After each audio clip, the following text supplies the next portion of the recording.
गाव परिसरात मुसळधार पाऊस झाला। पावसामुळे शिरूर सातारा रस्त्यावरती पाणी साचले, त्यामुळे वाहन चालकांना मोठी कसरत करावी लागते। वाशिमसह जिल्ह्यातील ग्रामीण भागाला पावसाने चांगलंच झोडपून काढले। मागील 4 दिवसांपासून सुरू असलेल्या पावसामुळे तूर आणि कपाशीला फटका बसलाय, त्यामुळे शेतकऱ्यांचं मोठं नुकसान झालंय। कार्तिकी एकादशीच्या महासोहळ्याला पंढरपुरात 7 लाखापेक्षा जास्त वारकरी आले। पंढरपुरात अचानक आलेल्या पावसामुळे मंदिर परिसर, प्रदक्षिणा मार्ग आणि दर्शन रांग या ठिकाणी वारकऱ्यांची तारांबळ उडाली।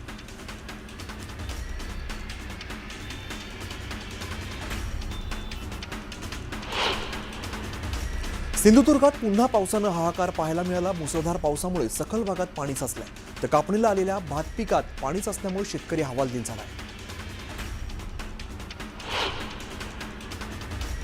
मराठवाड्यात सरासरीपेक्षा 293 मिलीमीटर अधिक पाऊस झाल्याने पिकांचं मोठं नुकसान झालं, त्यामुळे शेतकरी आर्थिक संकटात सापडला। चिपळूण, गुहागर आणि संगमेश्वरमध्ये पावसामुळे भात शेतीचं मोठं नुकसान झालंय। नुकसान झाल्याने शेतकरी आर्थिक चिंतेत सापडलाय। तातडीने पंचनामा करून मदत देण्याची मागणी शेतकऱ्यांनी केली आहे। फलटणमधील महिला डॉक्टर आत्महत्या प्रकरणी एसआयटी स्थापन करण्यात आली आहे। महिला IPS तेजस्वी सातपुतेंच्या नेतृत्वात एसआयटी स्थापन झालेली आहे। तेजस्वी सातपुतेंना तात्काळ तपास सुरू करण्याचे आदेश देण्यात आले।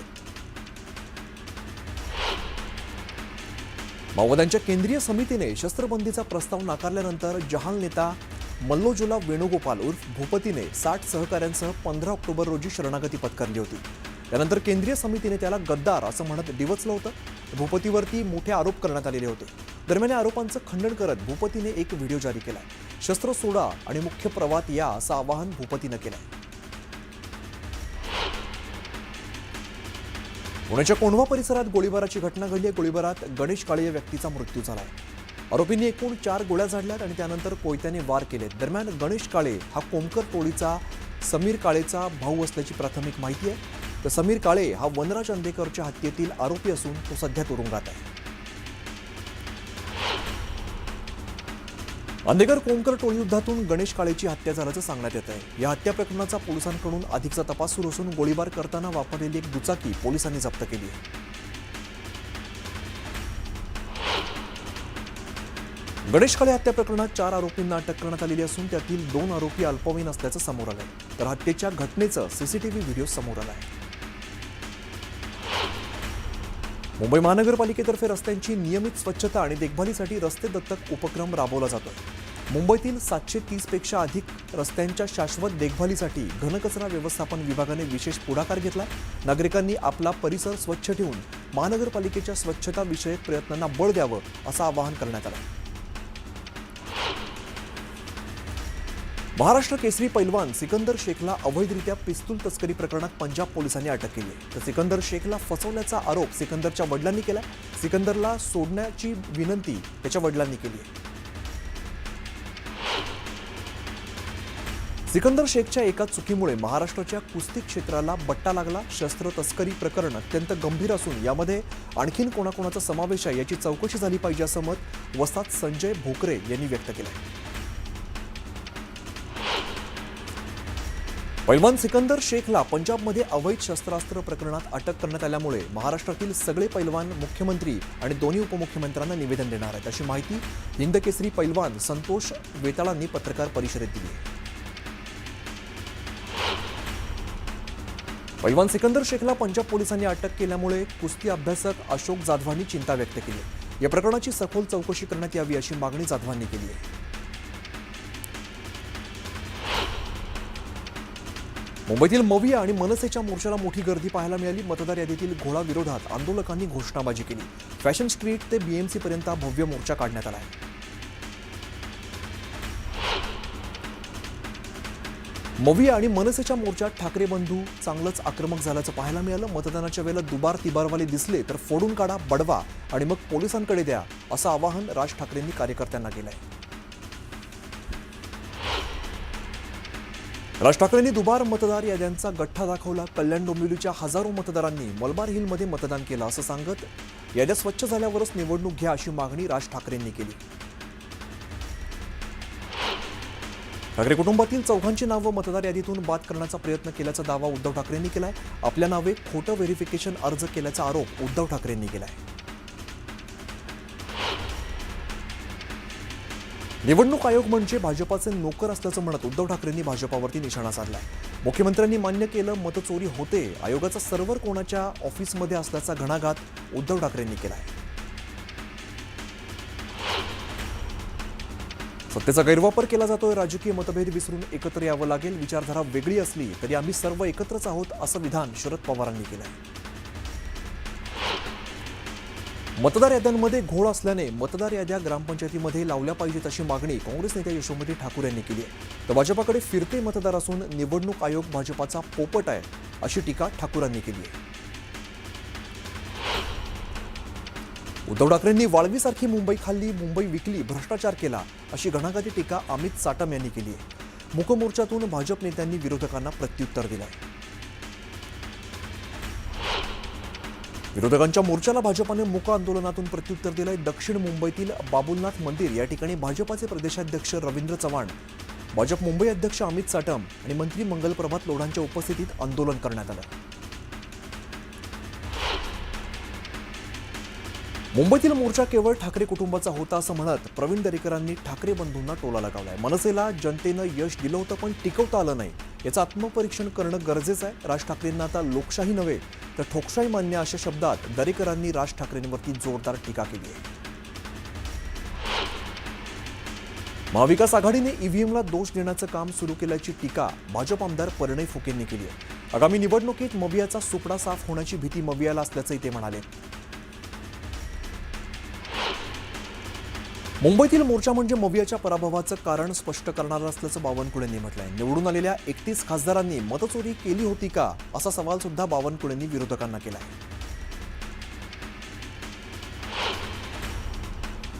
मुंबईत विरोधकांनी काढलेल्या मोर्चावरती भाजपाचे माजी खासदार सुजय विखे पाटलांनी टीका केली आहे. पराभवाची जाणीव झाल्यामुळे लोकांना तोंड द्यावं लागू नये म्हणून हा मोर्चा काढला जातोय. हे विरोधकांचं राजकीय वॅक्सिंग असून हे सर्व हास्यास्पद आहे, असं सुजय विखेंनी म्हटलंय. विरोधकांकडे दुसरा कोणताच मुद्दा नाही म्हणून मोर्चा काढला, अशी टीका केंद्रीय राज्यमंत्री प्रतापराव जाधवांनी केली आहे. मनसेने आधीच पुरावे दिले असते तर त्यांचा फायदा झाला असता. स्वतःचं अस्तित्व वाचवण्यासाठी वेगळ्या विचारांचे लोक एकत्र आले पण फायदा होणार नाही, असंही मंत्री जाधवांनी म्हटलंय. ठाकरेंची दुकानदारी चालू राहावी म्हणून मुंबईत विरोधकांनी मोर्चा काढला होता, अशी टीका माजी खासदार नवनीत राणांनी केली आहे. विरोधकांना लोकसभेला यश मिळालं तेव्हा लोकशाही जिवंत होती, मात्र विधानसभेला पराभव झाल्यावर लोकशाहीची हत्या झाली, यावरून सुद्धा राणांनी निशाणा साधलाय.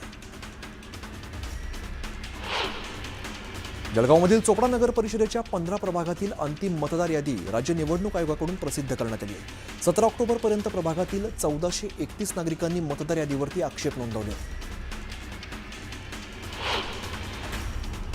आगामी पुणे पदवीधर मतदारसंघाच्या निवडणुकीसाठी सांगलीचे पालकमंत्री चंद्रकांत पाटलांनी शरद लाड यांच्या उमेदवारीची अनौपचारिक घोषणा केली आहे. मात्र चंद्रकांत पाटलांच्या या घोषणेमुळे महायुतीत राष्ट्रवादी विरुद्ध भाजप असा संघर्ष निर्माण होण्याची शक्यता आहे. चंद्रपूरमध्ये काँग्रेस नेते विजय वडेट्टीवारांच्या ब्रह्मपुरी मतदारसंघातील हजारो काँग्रेस कार्यकर्त्यांनी महसूल मंत्री चंद्रशेखर बावनकुळेंच्या उपस्थितीत भाजपामध्ये प्रवेश केलाय. आगामी जिल्हा परिषद निवडणुकीच्या पार्श्वभूमीवर काँग्रेसला खिंडार पडल्यामुळे भाजपाची ताकद वाढली आहे. कर्जत खोपोली आणि माथेरान नगरपालिकेसाठी अजित पवारांची राष्ट्रवादी आणि शिवसेना उभाटा पक्षाची आघाडी झाली आहे. जिल्हा परिषद आणि पंचायत समितीची निवडणूक हे दोन्ही विरोधात एकत्र लढणार आहे.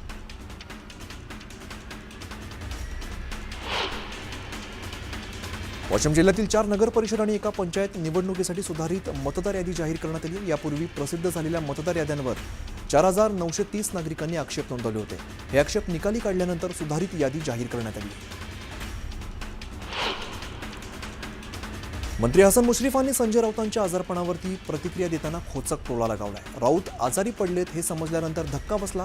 ते लवकरात लवकर बरे व्हावेत आणि सकाळी 9 वाजताचा भोंगा सुरू व्हावा अशी देवाकडे प्रार्थना करतो, असं मंत्री मुश्रीफांनी म्हटलंय. मनोज जरांगेंनी फलटण प्रकरणातील महिला डॉक्टरच्या कुटुंबियांची भेट घेतली. यावेळेला मुख्यमंत्र्यांच्या ओएसडींना फोन करून एसआयटी प्रक्रियेबाबत आढावा घेतलाय. एसआयटीची प्रक्रिया कुठपर्यंत आली कळवा, असं मनोज जरांगे म्हणाले. ऊस दरावरून स्वाभिमानीचे नेते राजू शेट्टी आक्रमक झाल्याचं पाहायला मिळालं. भूमिगत होऊन आंदोलनाची तीव्रता वाढवा, असं आवाहन राजू शेट्टींनी कार्यकर्त्यांना केलंय. ऊसाला 3,751 रुपये दर देण्याची मागणी राजू शेट्टींनी केली आहे. ऊसाला प्रतिटन 3,751 रुपये द्या, अन्यथा धुराडं पेटू देणार नाही, असा इशारा स्वाभिमानीचे जिल्हाध्यक्ष महेश खराडेंनी कारखानदारांना दिलाय. स्वाभिमानी शेतकरी संघटनेच्या वतीने उदगीर कारखान्याला निवेदन देण्यात आलंय.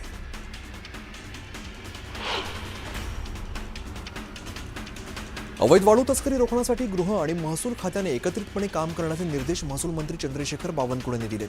वाळू तस्करांना साथ देणाऱ्या महसूल अधिकाऱ्यांना घरी बसवा, अशी तंबी बावनकुळेंनी दिली आहे. कोल्हापूरमध्ये जय शिवराय किसान संघटनेने वारणेची ऊस वाहतूक रोखली आहे. मागील हंगामाचा ऊसाचा हिशोब न दिल्यामुळे वाहतूक रोखली आहे. तर 1 नोव्हेंबर 2025 पासून तात्यासाहेब कोरे वारणा साखर कारखाना सुरू केलेला आहे. परवानगी न घेता साखर कारखाना सुरू केल्यामुळे त्यांनी कायद्याचा भंग केल्याचा आरोप करण्यात आला आहे. अहिल्यानगर ते पुणे मार्गावरील कायनेटिक चौकातील अतिक्रमणाविरोधात प्रशासनानं कारवाई केली. रस्त्यावरील टपऱ्या, हातगाड्या, फ्लेक्स आणि आकाश दिवे हटवण्यात आले. दरम्यान काही नागरिकांनी या कारवाईला विरोध केला आहे. जळगाव तालुक्यातील किनोद गावामध्ये शेतकरी जन आक्रोश मोर्चा काढण्यात आला. यामध्ये प्रामुख्याने केळी उत्पादक शेतकऱ्यांनी सहभाग घेतला होता. केळीला योग्य भाव मिळत नसल्यामुळे हा मोर्चा काढण्यात आला आहे. मोखाडा तालुक्यातील टाकपाडा या ठिकाणी शेतकऱ्याने म्हशीवरती विमा उतरवलेला होता. मात्र म्हशीच्या मृत्यूनंतर शेतकऱ्याला विम्याचे पैसे मिळाले नाही. त्यामुळे आक्रमक शेतकऱ्याने मृत म्हशीसोबत बँकेसमोर आंदोलन केलं.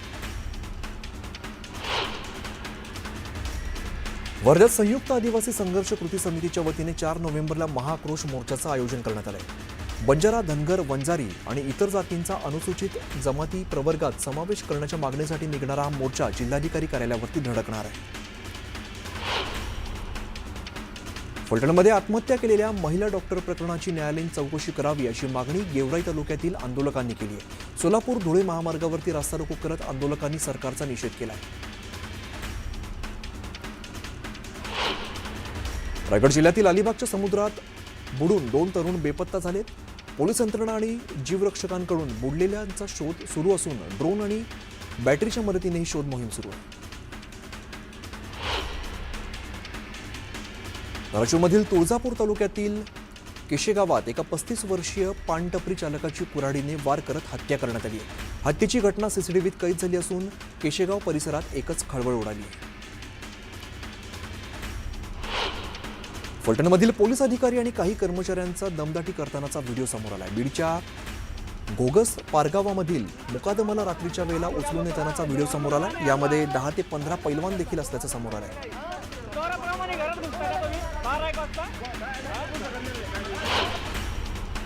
बुलढाण्यातील खामगाव शेगाव रोडवरील आदर्श रिसॉर्टवरती पोलिसांनी छापा मारत जुगार अड्डा उद्ध्वस्त केला.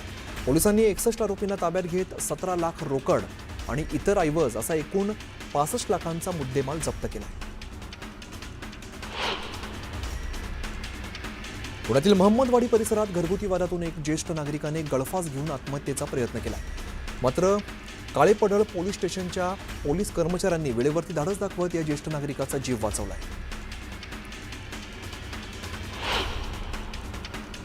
बुलढाण्यातील साखरखेडा बीबी रस्त्यावरील उड्डाणपुलाजवळ भरधाव दुचाकी दुभाजकावरती आदळल्यामुळे अपघात झाला. या अपघातात दुचाकीवरून जाणाऱ्या आरिफ तांबोळी आणि अल्ताफ तांबोळी या दोघांचा जागीच मृत्यू झालाय. नागपूरच्या मध्यवर्ती कारागृहातील 40 कैद्यांवरती गुन्हा दाखल करण्यात आलाय. बनावट वैद्यकीय प्रमाणपत्र सादर केल्याने ही कारवाई करण्यात आली आहे. या घटनेमुळे कारागृह प्रशासन आणि वैद्यकीय तपासणी प्रक्रियेबाबत गंभीर प्रश्नचिन्ह निर्माण झालंय.